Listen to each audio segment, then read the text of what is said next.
Can dead fingers unlock a phone? In March, two detectives went to a funeral home and asked to see a body.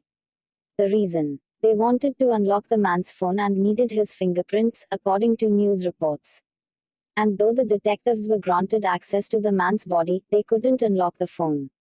What the detectives did is legal, as Forbes reported, but it certainly raises ethical questions. And given that the detectives were unsuccessful, it resurfaces a science question as well. Do you need to be alive for your fingertips to unlock your phone? In fact, it gets more difficult to unlock a phone using fingertips the longer a person has been dead, said Anil Jain, a professor of computer science and engineering who has spent years working on fingerprint recognition at Michigan State University and one of the authors of the Handbook of Fingerprint Recognition.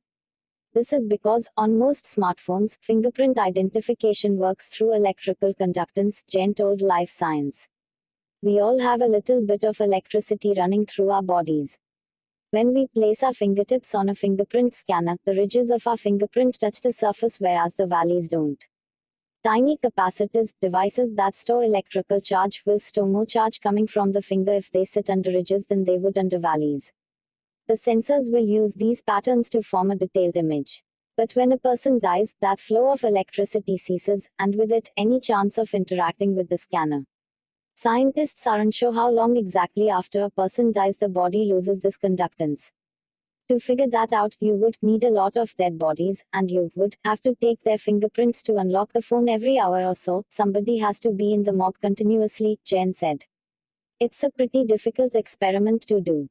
Not all fingerprint readers work through conductance, however. Older fingerprint readers, for example, use optical sensors that measure the changes in light between the ridges and valleys to form an image. But this method is easier to fool with photographs, since no electricity is required, making the systems easier to hack. And the technology is ever changing. Take, for example, the which doesn't have a separate button to read fingerprints, but rather unlocks when it detects your face.